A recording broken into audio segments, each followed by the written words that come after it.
ओम नमो नारायणाय।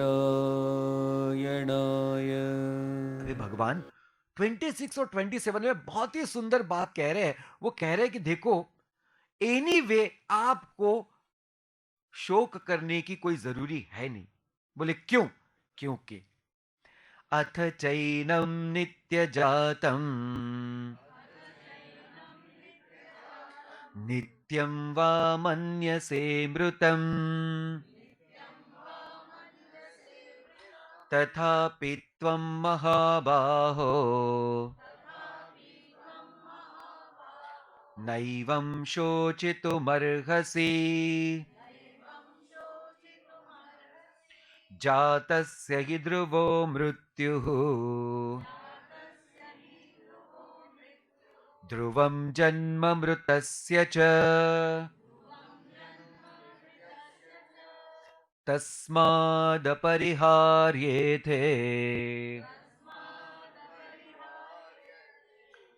न त्वं शोचितुमर्हसि। 28 अव्यक्तादीनि भूतानि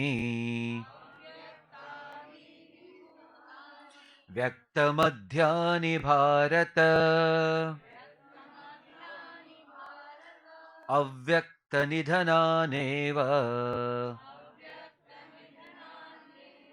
तत्र का परिदेवना। अभी भगवान एक बहुत सुंदर बात हम सबको समझा रहे हैं। इसको थोड़ा सा प्रेम से और लॉजिक से भी समझना जरूरी है। पहली बात कि आप भगवान के बात पर कितना विश्वास करते हो। तो भगवान की बात है सत्य। भगवान को असत्य बोलने के लिए कोई भी स्वार्थ है ही नहीं। हाँ या ना? तो पहली बात है कि जो भगवान कह रहे हैं उस बात पे हमको विश्वास होना बहुत जरूरी है। तो कहते हैं देखो अर्जुन, अभी ये बात भी सोच के देखो कैसे। बोलते अथ च त्वम एवं नित्यम जातम। बोले ऐसे अगर आपको लगता है कि ये आत्म तत्व नित्यम जातम व नित्यम व मृतम मन्य से, बोले जो आत्म तत्व है वो हमेशा जन्म लेता है और हमेशा मरता है, ऐसे अगर आपकी मान्यता है समझो, तथापि महाबाहो एवं शोचितु न अर्हसि। बोले अगर जैसे उदाहरण सुबह आज होती है तो सुबह का जो एंड होता है वो दोपहर में होता है। फिर दोपहर का जो अंत होता है वो किस में होता है? शाम में होता है। और शाम का अंत किस में होता है? रात में। और रात के बाद सुबह होती। तो आप सुबह जब चली जाती है तो कभी रोते हो? बोलो जी। क्यों? क्योंकि पता ही है कि सुबह फिर से आने वाली है। तो भगवान कह रहे हैं कि देखो, अगर आपकी ऐसी भी मान्यता है कि ये जाने वाला और आने वाला है, तो भी फिर जाने वाला है तो आने भी वाला है ना, तो फिर क्यों रो रहे हो? पहली बात, कितनी सिंपल लॉजिक है। दूसरा बोलते हैं कि जातस्य ही ध्रुवो मृत्यु ध्रुवम जन्म मृतस्य तस्मात् अपरिहार्य थे। भगवान कहते हैं कि ये बिना उपाय वाला है। क्या? कि जो जन्म लेने वाला है उसका मरण निश्चित है, और जो मरण जिसका निश्चित है उसका जन्म भी निश्चित है, अगर उसका आत्म साक्षात्कार नहीं हुआ तो। ये ध्यान में रखना है। यानी वो व्यक्ति अज्ञानी के अज्ञानी अगर रह गया तो उसको जन्म और मरण सतत सतत सतत तो झेलना ही पड़ेगा। तो भगवान बोलते हैं ये कैसा है? बोलते हैं अपरिहार्य, इसको कोई उपाय ही नहीं है। ये जन्म मरण होते रहेगा होते रहेगा होते रहेगा। कब तक? जब तक आप अज्ञान को पूरी तरह से काट करके ज्ञान को अपनाते नहीं हो तब तक। अभी ये मृत्यु की बात बड़ी हाश लगती है, इसको समझना बड़ा जरूरी है। क्यों? क्योंकि हम बड़े घायल होते हैं मृत्यु की बात सुनकर। लोग बोलते हैं मृत्यु की बात मत करो स्वामी जी, शाम में रात में शुभ शुभ बोलो। अरे मृत्यु शुभ ही है। मृत्यु अशुभ, ये किसने बताया बताओ? भगवान 10वें अध्याय में बोल रहे मैं ही मृत्यु हूं। बोलो, भगवान ही कह रहे, तो भगवान कभी अमंगल हो सकते हैं? बोलो जी, नहीं। तो हमको सिर्फ उस समझने को गलती हो गई। अभी मृत्यु यानी ध्यान देना क्या है। Technically I am explaining you what is called as मृत्यु। It is a disconnection of gross body with subtle, and that's all. क्या है ये? डिसकनेक्शन है किसका? ग्रॉस बॉडी का और सटल बॉडी का, बस। और इसको हमने मृत्यु करके लेबल लगा दिया, हो गया डिसकनेक्शन। यानी क्या हो गया? उसका और उसका नाता टूट गया, बस इतना। और जन्म यानी ग्रॉस बॉडी और सटल बॉडी का फिर से कनेक्शन हो जाना। ध्यान में आया जी? अभी देखो कि ये डिसकनेक्शन होता कैसे है। ठीक है, डिसकनेक्शन होता कैसे? आप हॉलीडेज पर गए और आपके पास एक्स अमाउंट ऑफ कैश है और क्रेडिट कार्ड आपने घर पे रख दिया, आपको पता नहीं, आपने कैरी नहीं किया। अभी आपको वहां जाने के बाद ऐसे लगा कि कोई और परचेसिंग करनी है, बट उतने पैसे आपके पास है नहीं। आपका हॉलीडे खत्म हो गया, फिर से पैसे भरने को है नहीं, लेकिन आपकी इच्छा है कि फिर से मुझे यहां आकर के ये चीज खरीदनी है। तो क्या करना पड़ेगा? फिर से घर पे आना पड़ेगा, पैसे लेने पड़ेंगे और फिर से जाना पड़ेगा। ध्यान में आया? तो भगवान कह रहे हैं कि हमारे जीवन में यही होता है कि अगर हमारा बैंक बैलेंस जो हमने कैरी फॉरवर्ड किया था इस जन्म में, जिसको बोलते हैं प्रारब्ध कर्म, क्या बोलते हैं? उस प्रारब्ध कर्म को अगर आपने एग्जॉस्ट कर दिया तो एक सेकंड भी आप वहां नहीं रह सकते इस चोले में, आपको छोड़ना पड़ेगा और फिर से नया प्रारब्ध लेकर के आगे बढ़ना पड़ेगा।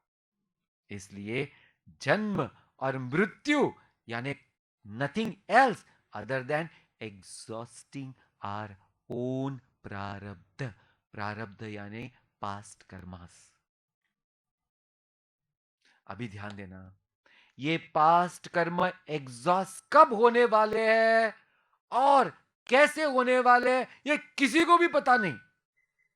उदाहरण दे देता हूं मैं अच्छे लोगों के पहले। महात्मा गांधी जी कितने अच्छे कर्म किए, और जब मृत्यु हुआ ठा ठा ठा, तो चोला छोड़ते वक्त कैसे हुआ पता ही नहीं चला। अभी दूसरा उदाहरण देता हूं भैया। भारत के एक प्रधानमंत्री थे, वो इलेक्शन के लिए गए, प्रचार के लिए, उनके साथ जेड सिक्योरिटी, और उस जेड सिक्योरिटी को काट करके एक कोई अंदर ह्यूमन बॉम्ब गया, और वो ह्यूमन बॉम्ब ने ऐसा आवाज किया कि उस मंत्र प्रधान के जेड सिक्योरिटी से लेके सर से पांव तक कुछ भी नहीं बचा। आया ना? भैया जेड सिक्योरिटी कहां गई? ध्यान में आ गया जी? तो फिर आप सोचो कि ऐसे जो वीआईपी लोग भी है वो भी उसको बदल नहीं सकते हैं, तो what to talk of you and me. बोलो जी। लोग बोलते स्वामी जी अभी सिर्फ एक इच्छा बाकी है। कौन सी? नहीं, हॉस्पिटल में जाके ना नलियां न लगाना पड़े, बस। अरे नलियां किसको लग रही है? इस शरीर को। You are not the body. Let anything happen to this body, yes और नो।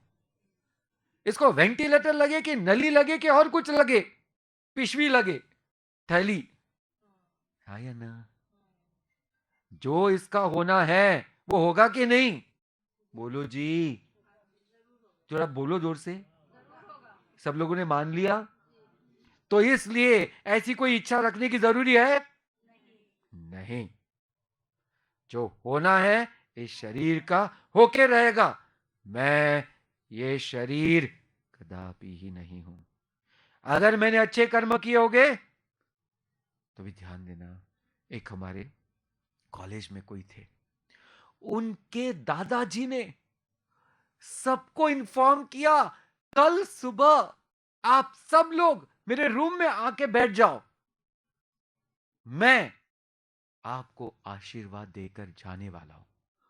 सुबह 5 बजे सब लोग बैठे हैं, ये दादाजी बिस्तर पे लेटे हैं। उन्होंने सबको आशीर्वाद दिया, भगवान का नाम लिया और शरीर को छोड़ा। अभी 25 साल पहले की बात बता रहा हूं। एक दूसरी बात बताता हूं। एक वारकरी आपको पता है ना, जय हरि विठल श्री हरि विठल। महाराष्ट्र में पंढरपुर करके एक जगह है, वहां पुणे से निकल के वो जाती है, सुंदर ऐसी पालकी बोलते हैं उसको, कि उसमें ज्ञानेश्वर महाराज जी की फोटो रहती है, उनकी पादुका रहती है, तुकाराम महाराज जी की, और उसको लेकर के वो आळंदी देहू से लेके पूना से गुजर करके पंढरपुर जाते हैं और पैदल। तो इस व्यक्ति ने 38 साल तक ये किया, 38 साल तक, from the age 40 to 38 plus. और 39 साल में पंढरपुर गए, भगवान का दर्शन लिया, उधर ही मर गए एकादशी के दिन। बोलो जी, क्या बात है। एक एक स्वामी जी थे, है भी, उन्होंने कैलाश मानस सरोवर के लिए अपने ग्रुप को लेके गए। पहले दिन कैलाश जी के दर्शन हुए, और ये व्यक्ति सिर्फ ही वॉज इन 30s, जैसे ही दर्शन हुए उसको इतना आनंद हुआ, हार्ट अटैक आया, मर गया। कैलाश जी को देख करके वहीं छोड़ दिया। देखो, मैंने दोनों तरह से बता दिया कि एक वैसा था, एक ऐसा है। हमारे गुरुदेव ने हमारे एक डिवोटी को बताया था कि 6 अगस्त को आप तैयार रहना, आपको ऐसे ऐसे पिक्चर्स मिलेंगे, फोटोग्राफ्स, कि आज तक आपने कभी नहीं लिए होंगे। और 6 अगस्त को गुरुदेव जब आए तब महासमाधि स्थिति में थे, दिल्ली में। और जब उन्होंने फोटोग्राफ्स ली तो कोई भी लाइट नहीं था वहां, लेकिन उनके पीछे पूरा हॉल। तो बस मुझे यही आपको कन्वे करना है कि कोई डरने की बात नहीं है, ना शोक करने की बात है। अगर हमारा कर्म और हमारा धर्म अगर हमने सही निभाया तो भगवान तथास्तु कर करके इच्छा ही करने वाले हैं। हाय ना जी, ध्यान में आ गया? आगे चलते हैं। 29। आश्चर्यवत् पश्यति कश्चिदेनम् आश्चर्यवद्वदति तथैव चान्यः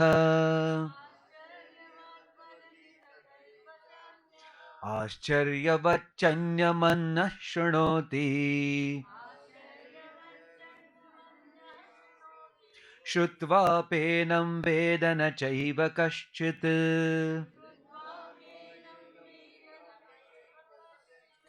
भगवान कह रहे हैं आश्चर्य एवं आश्चर्य। बोले किस बात का आश्चर्य पता है अर्जुन? जिस बात को कोई कह नहीं सकता है। क्यों? क्योंकि कहने के लिए, उसको एक वर्णन करने के लिए कुछ गुण होना जरूरी है, और आत्म तत्व में कुछ गुण है ही नहीं। तो क्या कह रहे हैं अभी देखो, सुंदर बात कहते हैं, कश्चित एनम आश्चर्यवत पश्यति। बोले ऐसे लोग हैं कि उस जिसको देख नहीं सकते उसको देख लेते हैं।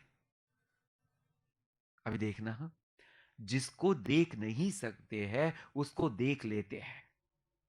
मैं आपको एक सुंदर बात बताता हूं। आप प्रेम को आप देख सकते हो, समझ सकते हो कि नहीं? बोलो जी। ध्यान में आ गया कि देख नहीं भी सकते हो तभी भी उसको समझ सकते हैं। ऐसे ही कुछ लोग ऐसे होते हैं जिनकी बुद्धि सूक्ष्म होती है, जो आत्म तत्व को देख नहीं सकते हैं, बट आत्म तत्व को पूरी तरह से समझ करके आत्म तत्व बन सकते हैं। ये बात कहिए, पश्यति। अभी कहते हैं अन्य आश्चर्यवत वदति। बोले वो उसके बारे में बोलते रहते बोलते रहते बोलते रहते। जैसे हमारे गुरुदेव, उन्होंने गीता को 43 इयर्स तक एवरी डे बोला, और उपनिषद सुबह उपनिषद, शाम को भगवत गीता। कैसे आश्चर्यवत। बोलते अन्यम एनम आश्चर्यवत शुणोति।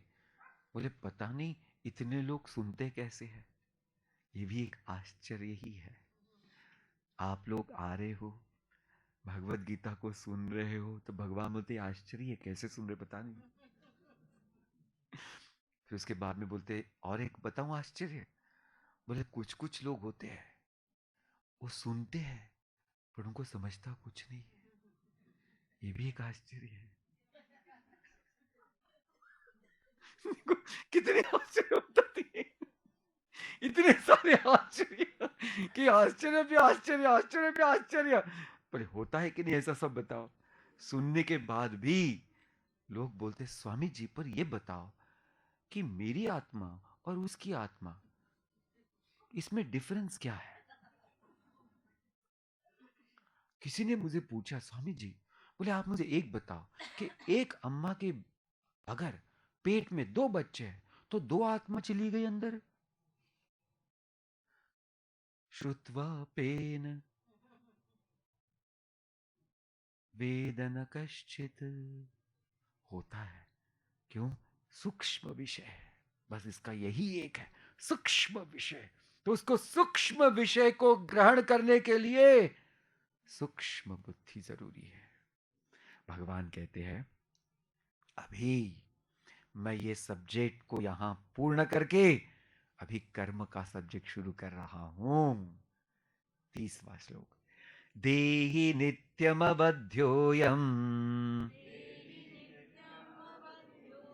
देहे सर्वस्य भारत तस्मात् सर्वाणि भूतानि न त्वं शोचितुमर्हसि। हे अर्जुन, अयम देहि सर्वस्य देहे नित्यम अवध्यः। सारे देह में जो आत्म तत्व है, जो तुम हो, जो मैं हूं, और जो ये सब है, वो कभी भी, उनको कोई भी मार नहीं सकता है।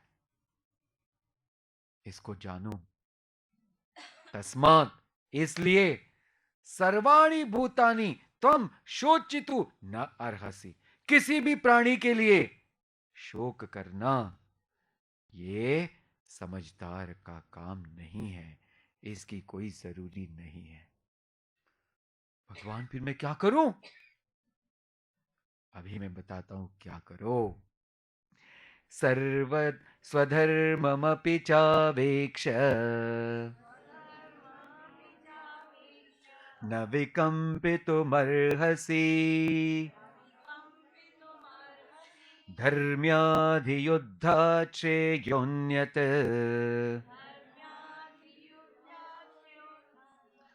धर्माधर्म्याधियुद्धात् श्रेयोन्यत्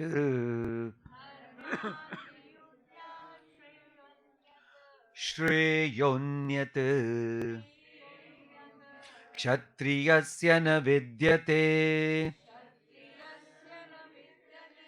भगवान कह रहे अभी कर्म की बारी आ गई है, कर्म क्या करना है मैं बता रहा हूं। बोलते स्वधर्मम अवेक्ष, अपने धर्म को देख करके, अपि विकंपितुम, भय करने के लिए, न अर्हसी, कोई भी डर करने की, कोई भी भय करने की बात है नहीं। क्यों? ही क्षत्रियस्य धर्मात् युद्धात्, ये युद्ध जो धर्म युद्ध है, अन्यत श्रेय न विद्यते, उसके लिए इससे बड़ी कल्याणकारी बात है ही नहीं। अभी देखो भगवान ने यहां डिक्लेयर कर दिया, अर्जुन तुम क्षत्रिय हो, और क्षत्रिय के लिए धर्म युद्ध से बड़ी कोई कल्याणकारी बात नहीं है इस दुनिया में। अभी सबको ध्यान में आना चाहिए, हम सबको तीन चीजें ध्यान में रखनी है। एक, कि जो मनुष्य धर्म है, सबसे बड़ा मनुष्य का धर्म है, वो ये है कि वो मानवता का धर्म समझना जरूरी है। मनुष्य जो है उसको मानवता का धर्म समझना जरूरी है। मानवता का धर्म क्या है? कि जो भी मानवता यानी मनुष्य से कमजोर लोग हैं, यानी कमजोर प्राणी हैं, उनकी हमने रक्षा करनी है। ये हमारा धर्म है। हाँ या ना जी बोलिए। This is very important. तो क्या आप इतने इनोसेंट जानवरों को मार सकते हो? नहीं। अपने स्वार्थ के लिए नहीं। अगर मारे तो पापम। क्यों? Because your dharma is to protect and not to kill. Yes और no? Is this clear to everyone? First important. Second important thing, आपको अपने दो चीजों पर ध्यान रखना है। एक है आश्रम। कौन से आश्रम है? ब्रह्मचर्य, गृहस्थ, वानप्रस्थ, सन्यास। जब भी 25 साल के पहले, इसको बोलते हैं ब्रह्मचर्य आश्रम, तो यहां हमारा ध्यान कहां होना चाहिए? सब ज्ञान की प्राप्ति, यह हमारा धर्म है। गृहस्थ धर्म, ध्यान कहां होना चाहिए? सेवा। कोई भी आए, सेवा, सेवा, निस्वार्थ सेवा। और दूसरा क्या है? दूसरा है कि अपने इच्छाओं को धर्म से निभाना। दो चीजें हैं गृहस्थ आश्रम में, कि आपकी इच्छाएं हैं, नो डाउट इट्स फाइन, पर वो इच्छाओं को धर्म से पूर्ण करना है। अधर्म का, उसका कुछ भी स्पर्श भी होना नहीं है उसको। फिर वानप्रस्थ। लोग बोलते हैं वानप्रस्थ कब हो गए स्वामी जी हम? जब आपके बेटा या बेटी जिसकी शादी हो गई और उस व्यक्ति का पहला बच्चा अगर हो गया, फिर वो कोई भी क्यों ना हो, फिर आपकी सारी ड्यूटीज खत्म हो गई। खत्म। हाँ जी, यही पॉइंट है। हमारा ऐसा है, हम खत्म करते नहीं, हम ऐसे स्ट्रेच करते रहते हैं। क्यों? हमको लगता है हमारे बगैर कैसे होगा। कोई भी प्राणी को देखो, उसकी दादी माँ उसके साथ है, उसकी नानी माँ उसके साथ है। बोलो बोलो। कोई भी दादी नहीं है और कोई भी नानी नहीं है।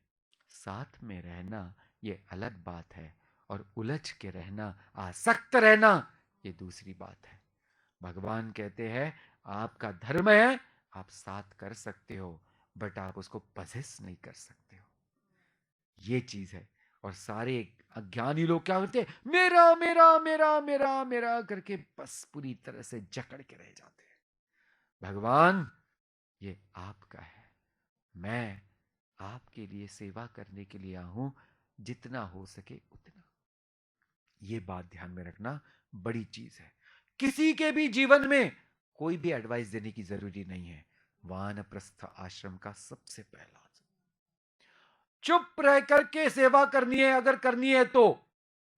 किसी को ये मत करो, वो मत करो, बोलना ही नहीं है। अगर आपके पास आए, माता जी पिताजी क्या करूं, तब आप बता दो ये कर सकते हो, खत्म हो गया आपका काम। और अगर नहीं किया तो कुछ भी आपको उसके प्रति कोई भी दूजा भाव नहीं होना चाहिए। हो गया वानप्रस्थ, संन्यास आश्रम, शास्त्रों का पढ़ाई और प्रचार, सब लोगों तक प्रचार करना, यह संन्यास का सबसे बड़ा है। सबसे प्रेम करो, किसी से भी नफरत न करो। तो ऐसे भलते भगवान स्वधर्मम अपि चावेक्ष, जब ऐसे कोई समझ में आ जाता है जिसको अपना धर्म, तो उसके लिए वो चीज, अभी गृहस्थ के लिए सेवा क्या है, भगवान कहते हैं देखो कि यहां सबसे बड़ा कल्याणकारी ऐसी वो चीज है। आजकल तो देखो भैया डैडी मम्मी नहीं चाहिए, उनकी सेवा कौन करेगा, जो कल्याणकारी मार्ग है उसको ही काट दिया, आया ना। तो ये हो रहा है, कली युग में कुछ भी चलने वाला है, क्या करे। ध्यान में आ गया, बोलते अभी और याद रखना अर्जुन 32, यदृच्छया चोपपन्नम, यदृच्छया चोपपन्नम, यदृच्छया चोपपन्नम, स्वर्गद्वारमपावृतम् सुखिनः क्षत्रिया पार्थ लभन्ते युद्धमीदृशम् अथ चेत्त्वम् इमं धर्म्यम् संग्रामं न करिष्यसि ततः स्वधर्मं कीर्तिं च हित्वा पापमवाप्स्यसि। भगवान कह रहे हैं अभी देखो स्पष्ट तरीके से, हे पार्थ, यदृच्छया उपपन्नम, अपने आप प्राप्त हुआ है क्या, अपावृतम स्वर्ग द्वारम, सारे के सारे स्वर्ग के द्वार खुल गए तुम्हारे लिए, ईदृशम, जैसे जैसे कि, क्यों, युद्ध सुखिनः क्षत्रिय लभन्ते, बोले क्षत्रिय के लिए युद्ध ये सबसे भाग्यवान दिन है। कौन सा युद्ध, धर्म युद्ध। कौन सा युद्ध, धर्म युद्ध। बोले ऐसा क्यों, अथ चेत्वम इमम धर्मम संग्रामम न करिष्यसि, बोले अगर ये धर्म जो आपको मिला है, स्वर्ग का द्वार जो खुला है, बट आपने वो नहीं किया, ततः स्वधर्मम कीर्तिम च हित्वा, अगर नहीं करके, पापम अवाप्स्यसि, आप पाप के भागीदार बन जाओगे। ध्यान देना, एक अभी कर्तव्य की बहुत सुंदर बात, कोई भी कर्तव्य जब हम लेते हैं तो कोई जबरदस्ती से लेते हैं, बोलो जी। ध्यान देना, ये बहुत इंपॉर्टेंट बात है भैया। आपने जो भी नौकरी की या बिजनेस किया, किसके मर्जी से, अपनी मर्जी से। ध्यान देना, अपनी मर्जी से किया। देखिए, शादी की अपनी मर्जी से, बच्चे पैदा किए अपनी मर्जी से, हाँ या ना। तो ये सब हम क्या कर रहे हैं, अपने मर्जी से कर्तव्य को ले रहे हैं। ध्यान देना, भगवान बोलते हैं मैंने आपको कुछ नहीं दिया है, आपने अपने आप से लिया है। तो जब आप अपने आप से लेते हो तो आपका धर्म बनता है, उसको निभाना पड़ेगा। This is must, this is must, this is must.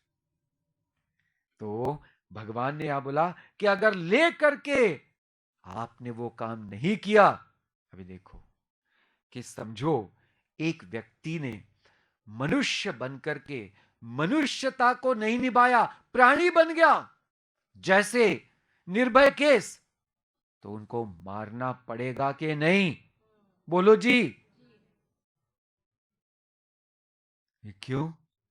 क्योंकि उन्होंने कर्तव्य को लेकर के कर्तव्य को नहीं निभाया और मनुष्यता को भी नहीं निभाया, प्राणी बन गए। तो ऐसे प्राणी को मनुष्य जाति में रहने का कोई अधिकार नहीं है, ध्यान में रखना। वैसे ही अभी दुर्योधन ने इतनी बड़ी गलती की है, और दुर्योधन के साथ जो भी है वो सब के सब अन्याय को साथ दे रहे हैं, तो उन सबको दंड देना पड़ेगा कि नहीं? बोलो जी। फिर ये दंड देना, ये हिंसा है कि ये धर्म की ट्रीटमेंट है?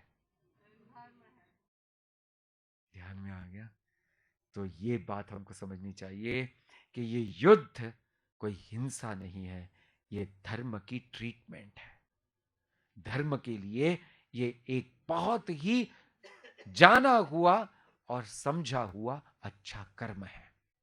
तो भगवान कहते हैं कि अगर अर्जुन इसको फिर से भी आपने समझा नहीं तो क्या हो सकता है?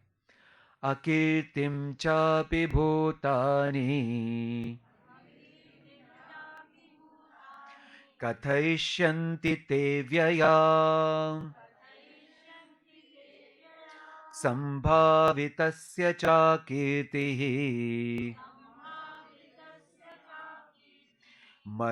मरणादतिरिच्यते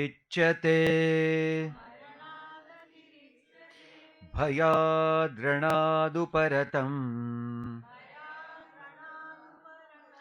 मन्स्यन्ते त्वां महारथाः तेषां च त्वं बहुमतः येषां च त्वं बहुमतः भूत्वा यास्यसि लाघवम्। भगवान कह रहे हैं ये सारे लोग भूतानी ते अव्ययाम, बहुत काल तक अकीर्तिम अभी कथयिष्यन्ति, बोले अगर तुमने अपना कर्तव्य नहीं निभाया तो ये सारे लोग बहुत सालों तक आपकी अपकीर्ति का ही गान करते रहेंगे। क्यों? क्योंकि आप श्रेष्ठ पुरुष हो, इसको ध्यान में रखना। आप श्रेष्ठ पुरुष हो, इसके आपकी अपकीर्ति भी उतनी ही बड़ी होगी, इसको ध्यान में रखना।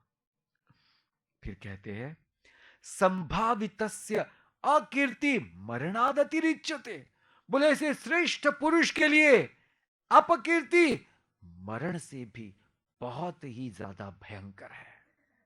हाय ना जी, बदनामी अगर किसकी हो गई तो उसका जीवन कितना खतरनाक हो जाता है।